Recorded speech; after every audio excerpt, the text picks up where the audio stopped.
आज ही Doubtnut app download करें। Doubtnut पर होगा अब आपके सभी मैथ्स, केमिस्ट्री, फिजिक्स और बायोलॉजी डाउट्स का सफाया। बस अपने क्वेश्चन की फोटो खींचो, उसे क्रॉप करो और तुरंत वीडियो सोल्यूशन पाओ। Download now. यहाँ पर हमें बताना है कि बार बॉडीज क्या होती हैं और इनकी सिग्निफिकेंस क्या है।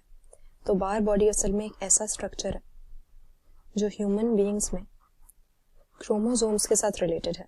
क्रोमोसोम्स हम जानते हैं कि हमारे डीएनए के अंदर यानी हमारे जेनेटिक मटेरियल के अंदर पाए जाने वाले एक हम कह सकते हैं डिस्टिंक्ट सेगमेंट होता है या एक ऐसा स्ट्रक्चर होता है जिसके ऊपर एक लिनियर वे में हमारी सभी जीन्स जो हैं वो लोकेटेड होती हैं क्रोमोसोमल थ्योरी ऑफ इनहेरिटेंस के अनुसार। और एक इंडिविजुअल के नॉर्मल फिनोटाइप होने के लिए यानी उसके सारे ही नॉर्मल कैरेक्टरिस्टिक्स एग्जिबिट करने के लिए जरूरी है कि उसके ये जो क्रोमोसोम्स हैं या जीन्स हैं ये भी बिल्कुल नॉर्मल कंडीशन में हो। तो अगर ह्यूमन बीइंग्स की हम बात करते हैं, हमारे बॉडी के एक नॉर्मल सेल में, एक सोमैटिक सेल में हम देखेंगे जो कि हमारा डिप्लॉयड होता है यानी 2n उसमें क्रोमोसोम नंबर होता है, उसमें टोटल हमारे पास 46 क्रोमोसोम्स होते हैं। और ये 46 क्रोमोसोम्स कैसे बनते हैं? 44 इसमें से ऑटोसोम्स होते हैं और बाकी जो 2 रह गए ये होते हैं हमारे सेक्स क्रोमोसोम्स। क्योंकि ह्यूमन बीइंग्स के केस में अगर हम सेक्स डिटर्मिनेशन की बात करें तो सेक्स डिटर्मिनेशन का जो मैकेनिज्म होता है वो क्रोमोसोमली होता है। क्रोमोसोम्स के ऊपर ही इंडिविजुअल का सेक्स डिपेंड करता है। और यहाँ पर हमें XY टाइप का सेक्स डिटर्मिनेशन मैकेनिज्म देखने को मिलेगा।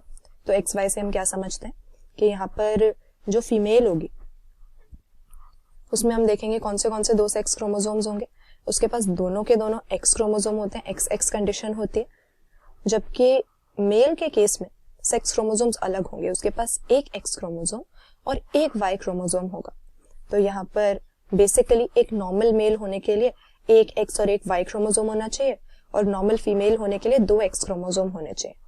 पर यहाँ पर हम देखते क्या है, बार बॉडी जो होती है वो असल में फीमेल्स में हमें नजर आती है क्योंकि उसके पास 2 X क्रोमोसोम्स हैं, दोनों ही एक जैसे ही हैं। तो इसीलिए इन 2 X क्रोमोसोम्स में से एक जो होता है उसकी हम कह सकते हैं कंडेंसेशन हो जाती है, काफी कंडेंस्ड या एक कॉम्पैक्ट फॉर्म में वो आ जाता है। और इसके बाद अगर हम सेल को ऑब्जर्व करेंगे माइक्रोस्कोप के अंदर तो ये जो दूसरे नंबर का X क्रोमोसोम होगा जो कि कॉम्पैक्ट हो गया, ये हम कह सकते हैं कि एक राउंडेड या एक डिस्क शेप्ड स्ट्रक्चर के रूप में सेल में हमें देखने को मिलेगा जो कि न्यूक्लियस की मेम्ब्रेन के पास होगा। तो न्यूक्लियर मेम्ब्रेन के साथ क्लोजली एसोसिएटेड सेल में दिखने वाला ये एक हमारा ऐसा स्ट्रक्चर है जो कि किससे बना है, ओरिजिन इसका क्या है? क्योंकि फीमेल के पास 2 X क्रोमोसोम थे तो इसीलिए इनमें से एक जो है वो तो फंक्शनल रह गया, वो तो जो है ट्रांसक्रिप्शन में पार्टिसिपेट कर रहा है, लेकिन दूसरा एक कॉम्पैक्ट डिस्क शेप्ड स्ट्रक्चर बना के इस तरीके से न्यूक्लियर मेम्ब्रेन के पास जाके एक ये डेंस टाइप की बार बॉडी बना देता है। तो बार बॉडी बेसिकली क्या है, जैसा कि हमने डिस्कस किया, ये 2 X क्रोमोसोम्स में से जब एक कॉम्पैक्ट टाइप का एक डेंस सा स्ट्रक्चर बना देता है तो ये बार बॉडी कहलाता है। और सिग्निफिकेंस इसकी क्या है कि अगर हम मेल में देखेंगे, मेल का सेल ऑब्जर्व करेंगे तो हमें कोई बार बॉडी नहीं देखने को मिलेगी क्योंकि इसके पास एक ही X क्रोमोसोम था और वो भी अगर ऐसे कॉम्पैक्ट हो जाएगा, नॉन फंक्शनल हो जाएगा तो कैसे काम चलेगा? उसके ऊपर तो कई इंपॉर्टेंट जीन्स होंगी जिनकी जरूरत है ऑर्गेनिज्म को। लेकिन फीमेल ये इसमें क्योंकि 2 X क्रोमोसोम इसके पास थे तो इनमें से एक बार बॉडी बना देता है जो कि किसी भी फीमेल के सेल को ऑब्जर्व करने पे हमेशा ही हमें ऑब्जर्व करने को मिलेगी, हमें नजर आएगी। और इसी बार बॉडी की हेल्प से हम सेक्स क्रोमोसोम से रिलेटेड कई तरह की एबनॉर्मेलिटीज की डिटेक्शन कर सकते हैं।